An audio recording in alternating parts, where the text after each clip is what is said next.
सबसे खूबसूरत तरीन रोड और सबसे खतरनाक भी। और आपको बताऊंगा कि मैंने एक महीने में, रमजान के महीने में कितनी कमाई की और क्या, और अमेरिकन ट्रकिंग से रिलेटेड आपको मजीद इन्फॉर्मेशन होगा। अगर चैनल पर नए हो तो मेरा नाम है जुनैर और आप देख रहे हैं ज़ीब्रोस वीडियो। मैं अमेरिका में रहता हूँ, यहाँ पे ट्रक चलाता हूँ और ट्रकिंग से रिलेटेड और अमेरिका में लिविंग से रिलेटेड मैं व्लॉग्स बनाता रहता हूँ, उर्दू, इंग्लिश और पंजाबी में।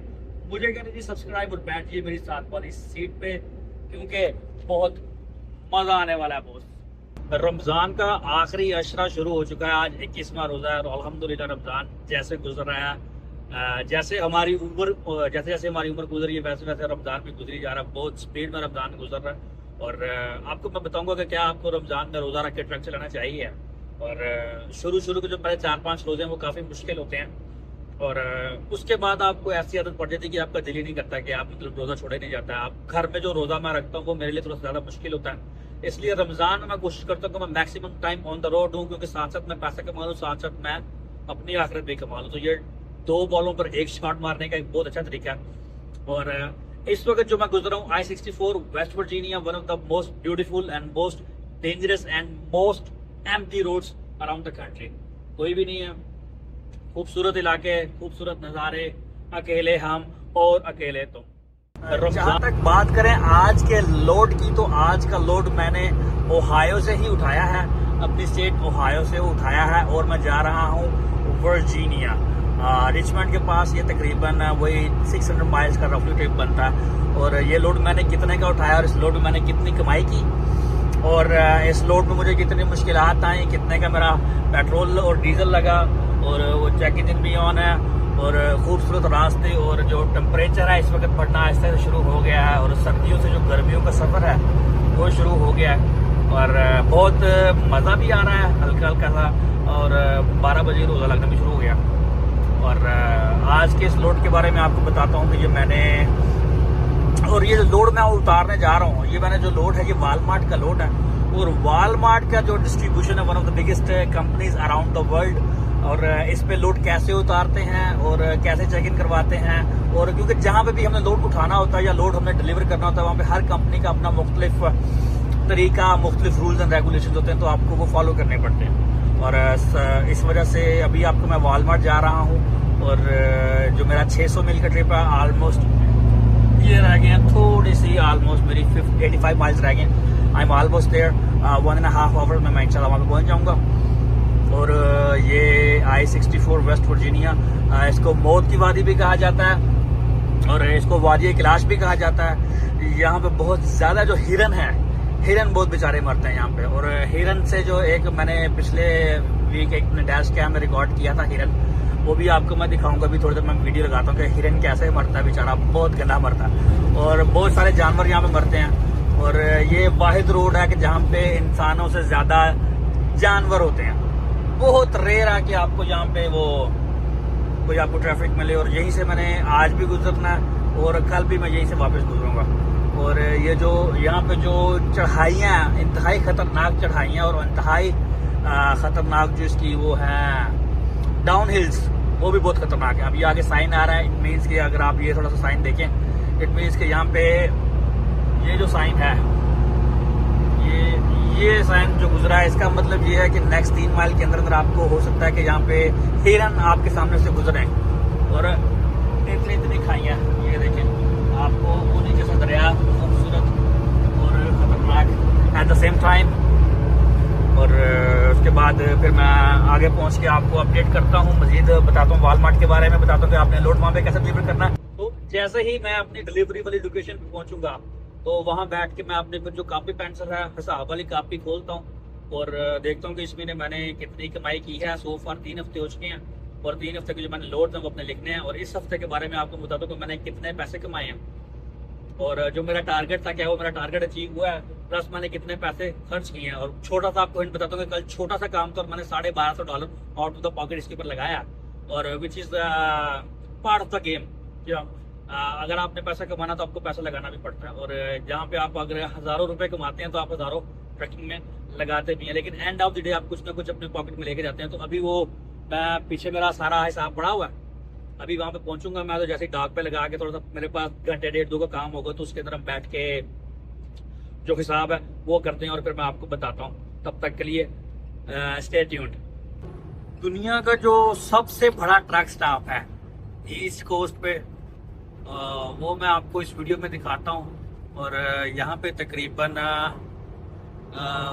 मेरे ख्याल में कितने 1000 ट्रक की पार्किंग होती है यहाँ पे। और ये दुनिया का one of the biggest truck stop है और ये वर्जीनिया में है। और I-81 साउथ पे, इसको पेट्रो रफीन भी कहते हैं, 205 के नाम से जानते हैं इसको। और यहाँ पे आप पार्किंग देखेंगे, ये पूरे का पूरा शहर है और ये दुनिया की वाहिद प्लेस है कि जहाँ पे आपको हर टाइम पार्किंग मिल जाती है। और डीजल प्राइस देखो, डीजल कितना महंगा लगा हुआ है।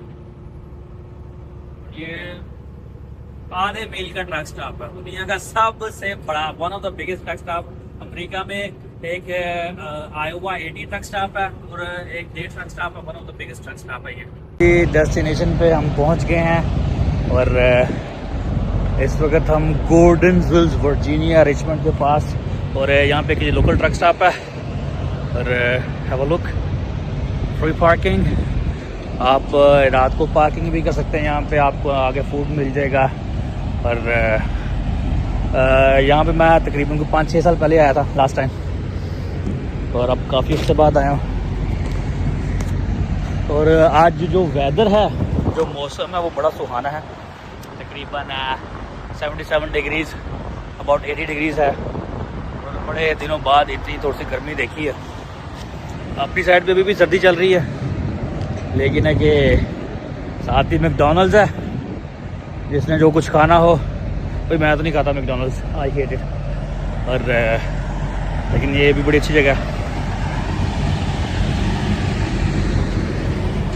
बड़ा प्यारा वेदर है यहाँ पे। साथ ही पीछे वॉलमार्ट का वेयर हाउस है। अभी जब मेरी अपॉइंटमेंट है वो 1 बजे की है और मैं तकरीबन 1 बजे वहाँ पे एंटर हो सकता हूँ, उससे पहले हम एंटर नहीं हो सकते। और डिलीवरी का असूल होता है ख़ासतौर पे जो बड़े वेयर हाउस जैसे वॉलमार्ट है, क्रोगर है और कुछ वेयर हाउसेस होते हैं, उनका रूल्स ये होता है कि आप 1 घंटे से ज़्यादा पहले आप एंटर नहीं कर सकते।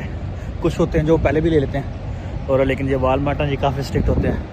1 घंटा अगर आप लेट हो गए तो आपकी अपॉइंटमेंट रीस्केड्यूल होगी और अगर आप 1 घंटा पहले जाओगे तो आपको ठुड्डा कराएंगे कि निकल बाहर, नहीं दिया। तो हमारे साथ होता है ऐसे। और इट्स अ ब्यूटीफुल डे और थोड़ी सी गर्मी ज़्यादा हो जाएगी आज, मज़ा आएगा लेकिन रोज़े का। अभी आधा रोज़ा तो गुजर गया, आधा रह गया। सो आप just going inside the truck stop and I show you guys from inside. दुनिया में हर काम के कुछ असूल होते हैं, कुछ फ़ायदे होते हैं और कुछ नुकसान होते हैं। जहाँ ट्रैकिंग के बहुत सारे फ़ायदे हैं कि आप पैसे अच्छे बनाते हो, आप फ्री में अपना शहर घूमते हो, आप मुल्क घूमते हो। और ट्रैकिंग में बहुत सारा, जैसे हमने बहुत सारा ट्रैवल करते हैं, वहाँ कुछ उसके जो माइनस और वीक पॉइंट्स हैं वो भी हमें मद्देनज़र रखने चाहिए। और माइनस पॉइंट्स में से एक जो वीक पॉइंट है वो ये है कि अगर आपकी अपॉइंटमेंट 1 बजे की है और समहाउ आप ट्रैफिक में स्टक हो गए हैं, कोई एक्सीडेंट हो गया तो, और अगर आप वहाँ पे 1:59 पे या 1 घंटा लेट हो गए आप अपनी prior to the your appointment time, तो आपको रिस्केड्यूल करना पड़ेगा। और सम टाइम आपको जो रिस्केड्यूल है वो शायद आपको 10 दिन बाद मिले जो नेक्स्ट अपॉइंटमेंट है। और ऐसे एक दफ़ा ऐसे हुआ था मेरे साथ लुजियाना में। साथ साथ चलते हैं, साथ साथ आप पीछे के नज़ारे देखें, साथ साथ हम थोड़ी सी बकवास करते हैं।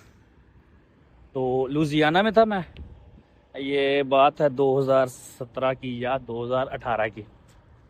तो ये घप जंगल, इस वक्त हम जंगल में हैं। बिस्मिल्लाहिर्रहमानिर्रहीम, हम जंगल में आ चुके हैं। अच्छा, तो 2017 की बात है कि 2017 में मैंने जब ट्रैकिंग शुरू की थी तो मैं लुजियाना में वॉलमार्ट की अपॉइंटमेंट पे था कि उससे पहले मेरा जो ट्रक था ना वो ब्रेक डाउन हो गया और मैं अपनी अपॉइंटमेंट से तकरीबन कोई 1 घंटा शायद लेट हो गया। और जैसे ही मैं गेट पे पहुंचा तो उन्होंने बोला कि भाई निकल जा। और फिर मैंने मैकेनिक के पास गया, मैकेनिक ने बोला कि it's going to take like for 4 to 5 days just check on your truck. और 5 दिन बाद उन्होंने मेरा ट्रक चेक किया और इस सारे दौरान मेरे ट्रक के अंदर ट्रेलर के अंदर लोड था और I believe I was holding some frozen veggies थी -10। और जो लुजियाना में गर्मी है, लुजियाना का जो नॉर्मल टेम्परेचर है वो ऑलमोस्ट होता है 90-95 डिग्रीज होता है। तो मुझे तकरीबन रोज़ का $100 का जो उसमें डीजल मेरे ट्रेलर में डलता था वो लिया था। अच्छा, कोई लॉन्ग स्टोरी शॉर्ट आपको बताता हूँ। कुछ छोटा सा ट्रक का जो प्रॉब्लम हुआ, मुझे तकरीबन 7 से 8 दिन लग गए उसको फिक्स करते करते। 7-8 दिन मैं ट्रक में रहा, आउटसाइड रहा, घर से भी इधर उस वक्त मेरे बीवी बच्चे यहाँ पे नहीं थे, तो इस वजह से मैं मोस्टली महीना ट्रक के ऊपर रहता था। अच्छा, फिर क्या हुआ जनाब, फिर मैं वालमार्ट गया तो हमने जो ब्रोकर ने फिर हमें बताया कि जब आपका जो नेक्स्ट है डिलीवरी अपॉइंटमेंट, वो तकरीबन उस दिन से भी 8 दिन बाद की है। हॉलीडे सीज़न था और बस उसने बताया कि भाई there is nothing I can do. अब 8 दिन मतलब 10 दिन मेरे पहले, 7-8 दिन मेरे पहले जाए हुए और 7-8 दिन और मीन्स कि 15 दिन मुझे तकरीबन एक लोड को लगातार कंटिन्यूसली अपना रिफर भी चलाना पड़ा गर्मी में। लेकिन समटाइम फिर आपको जो अपना दिमाग है ना वो इस्तेमाल करना पड़ता है। और मैंने फिर अपना दिमाग इस्तेमाल किया कि मैंने वॉलमार्ट का जो डिस्ट्रीब्यूशन सेंटर था वहाँ पे कॉल किया। और ये टिप्स हैं, आप में से भी जो ट्रकिंग्स में आना चाहते हैं वो आप ये ट्रिक्स फॉलो कर सकते हैं, ठीक है। लेकिन नॉट ऑल द टाइम, इसकी गारंटी नहीं कि ये वर्क करेगा। अच्छा जनाब, मैंने उसकी जो डिस्ट्रीब्यूशन सेंटर पे कॉल किया और मैंने उससे पूछा कि मेरी जो रिसीविंग डिपार्टमेंट का जो हेड है उससे मेरी बात करवाई जाए। उससे मैंने बताया, उसको मैंने सारी डिटेल बताई कि इस तरह मैं उस वक्त मिशिगन में रहता था, मिशिगन में रहता हूँ और मैं इस तरह मेरा ट्रक ब्रेक डाउन हो गया था और मेरा ये इस तरह डिलीवरी, और आप लोग जो नेक्स्ट अपॉइंटमेंट दे रहे हो वो 8 दिन बाद की दे रहे हो, इवन दो मैं आपके दरवाजे के बाहर खड़ा हूँ।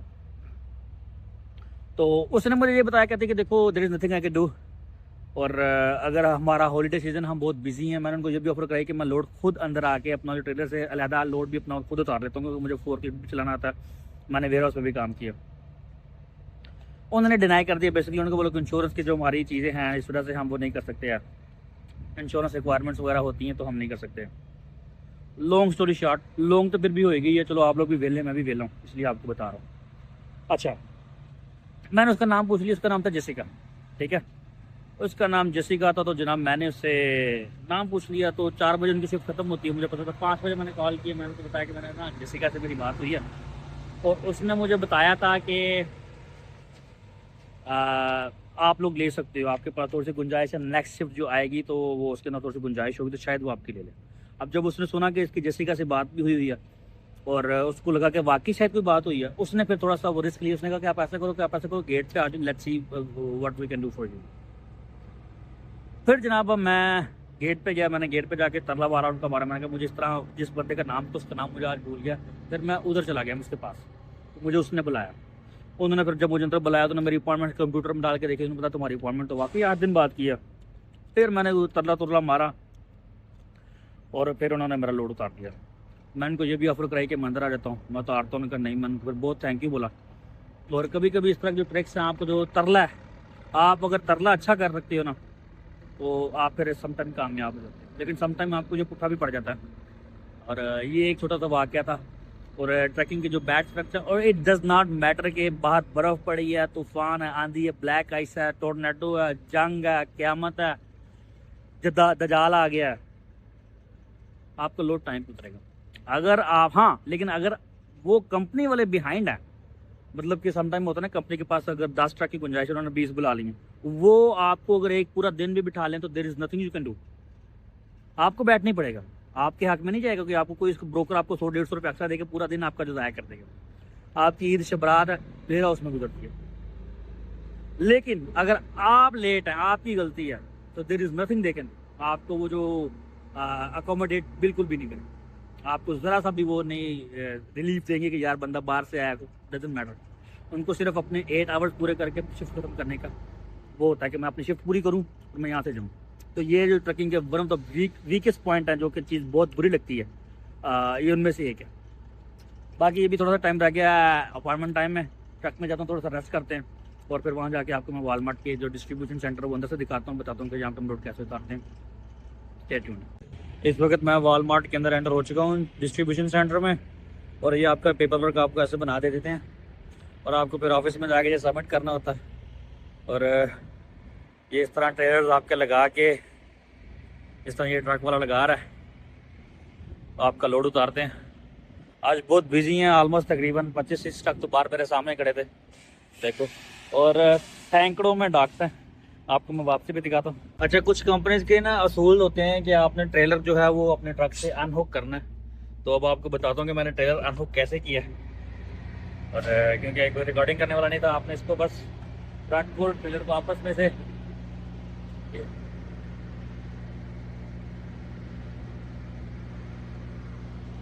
ऐसा करना होता और फिर वो लोड उतारते हैं। अच्छा, ये जहाँ से हम डीजल डालते हैं और पेट्रोल डालते हैं ना, उसको ट्रक स्टॉप बोलते हैं। और वहाँ से जब हम तेल डालते हैं, क्योंकि हमने डीजल डालना होता है तकरीबन। लें जी, सुबह के 2 बज चुके हैं और मेरा एक और ट्रिप खैर खैरियत से अल्लाह के फजल से कामयाब हुआ और थकावट तो नहीं हुई है। और जो टोटल माइल्स मैंने चलाया है वो था तकरीबन ऑलमोस्ट 1200 मील और 48 आवर्स में। और रफली अभी जब हिसाब वाली कापी खोलता हूँ तो फिर देखता हूँ कितने पैसे कमाए हैं, कितना एक्सपेंस हुआ, कितने का तेल डला।